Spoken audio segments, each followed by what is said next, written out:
ఆ మధ్యకాలంలో ఒక మూవీ వచ్చిందండి.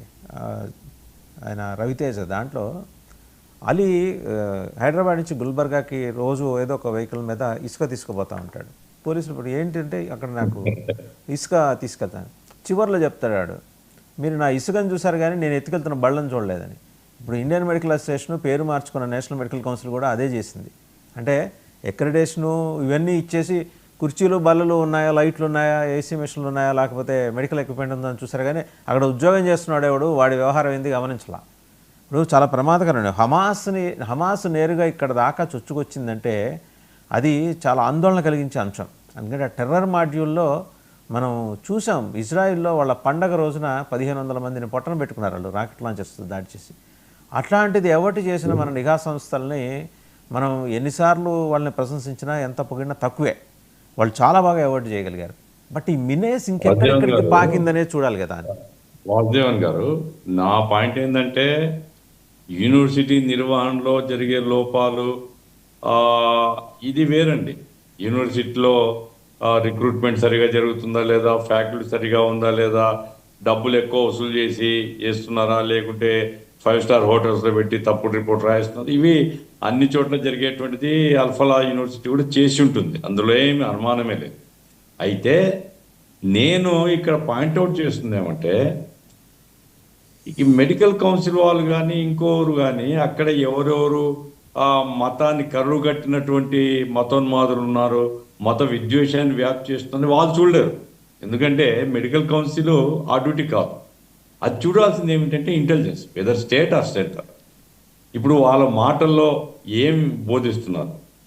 ఇప్పుడు ఈ పిల్లలను డాక్టర్లుగా చదివే వాళ్ళందరినీ రోజు ప్రేరేపించి ప్రేరేపించి ప్రేరేపించి విద్వేషాన్ని బాగా నింపుతారనుకోండి. I do agree sir, I do agree with your observation. But నేను అనేది అంటే క్వశ్చనబుల్ ఇంటిగ్రిటీ ఉన్న ఒక వ్యక్తి, లెఫ్టినెంట్ గవర్నర్ డిస్మిస్ చేసిన వ్యక్తి ఉద్యోగం ఎలా ఇచ్చారు అనేది మాత్రం నేషనల్ మెడికల్ కౌన్సిల్ అడగచ్చు. 80% ఆ ఒక్క పాయింట్ దగ్గర వాళ్ళు ఆగి వాళ్ళు ఇంటెలిజెన్స్కి ఇన్పుట్స్ ఇవ్వాలి, అది విస్మరించారంటున్నా నేను. నాకు నాకు ఇంకా పొట్టొచ్చినట్టు కనపడదేమంటే 80% కాశ్మీరీస్ ఫ్యాకల్టీ మెంబర్స్ ఉన్నారంటే ఎంత జాగ్రత్తగా ఉండాలి సార్ మనం. ఎందుకంటే కాశ్మీరీ మీద ద్వేషంతో మాట్లాడటం లేదు. అయితే మనకు చాలా అనుభవాలు ఉన్నాయి కదా ఏం జరుగుతుంది కాశ్మీర్లో అనేటువంటిది. కాబట్టి వీళ్ళందరూ ఇంటిగ్రేటివ్ ఉండేవాళ్ళ, కమ్యూనల్ హార్మోనీ పాటించే వాళ్ళ, విద్వేషాన్ని రెచ్చగొడుతున్నారా? ఎవడు విద్వేషాన్ని రెచ్చగొడితే ఈ పిల్లలకి వీళ్ళు తయారు కారండి. ఎక్కడైనా ఏ మతంలో కానీ ఆ పైనుంచి ఇన్పుట్ ఇచ్చి వాని బాగా వాని మెదడును కలుషితం చేస్తే తప్ప ఏ మతంలో కానీ మత విద్వేషంతో ఈ రకంగా తయారు కాదు. కాబట్టి కంటిన్యూస్గా విషయాన్ని వాళ్ళ మెదడులో నింపేటువంటి ఒక మిషనరీ అక్కడ పనిచేస్తుంది. It is more danger. ఇప్పుడు అతన్ని ఈడీ వాళ్ళు అరెస్ట్ చేసినారు. ఈడీ వాళ్ళు ఎంతసేపు ఉన్నా ఫైనాన్షియల్ మ్యాటర్స్ చూస్తారు. ఈ దేశానికి నిధులు వచ్చినాయా, సక్రమంగా పెట్టినా, అది వేరు. అది అట్లా పట్టుకుంటే చాలా యూనివర్సిటీ దొరుకుతాయి. నేను దానిలోకి పోవడంలా. నా పాయింట్ ఏంటంటే ఇంటర్నల్గా మన దేశం యొక్క భద్రతకు ప్రమాదం వచ్చేటువంటి పద్ధతిలో, మన పిల్లల్ని తయారు చేసేటువంటి పద్ధతిలో బయటి ఏజెన్సీ చొరబడి, ఇప్పుడు టర్కీలో ఈ ప్లాన్ జరిగింది అంటున్నారు. టర్కీలో ఈ ప్లాన్ జరిగి అక్కడి నుంచి వాట్సాప్లు కావచ్చు, మెసేజెస్ కావచ్చు, ఇవన్నీ జరుగుతున్నాయి. వాళ్ళు దేశవ్యాప్తంగా ఉండేటువంటి వాళ్ళందరూ కోఆర్డినేట్ చేసుకుంటున్నారు. ఇట్ మోర్ డేంజర్స్ కదా ఇది.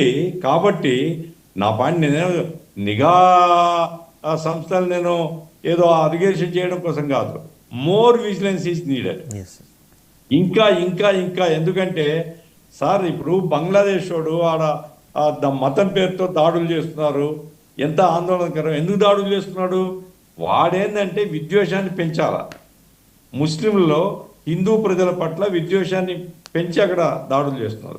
అట్లాగే చుట్టూ ఉండే వాతావరణం అది అన్నప్పుడు మరింత విజిలెన్స్ అవసరం. భారత ప్రభుత్వం కూడా మనల్ని కార్నర్ చేసిందనేటువంటి ఫీలింగ్ రాకుండా అందరూ ప్రజల్ని సమానంగా చూస్తున్న భావన తీసుకుని రావడం కూడా అవసరము. దానికి పునాది అదేనండి. మిమ్మల్ని ఇదిగో వేరు చేస్తున్నారు, మిమ్మల్ని అది చేస్తున్నారు, ఇది చేస్తున్నారు, ఈ రకంగా రెచ్చగొట్టేటువంటి ప్రమాదం నుంచి అది జాగ్రత్త తీసుకోవాలి. పోతే నక్సలైట్లకు సంబంధించి సార్, నక్సలైట్లు షాడ్ ఎండ్ వాళ్ళు స్టార్ట్ అయిందేమో రాజ్యాధికారం. ఇప్పుడు బెంగాల్లో మేము చాలా సఫర్ అయినామండి. బెంగాల్లో 1100 మంది మా కార్యకర్తలు చెప్పారు.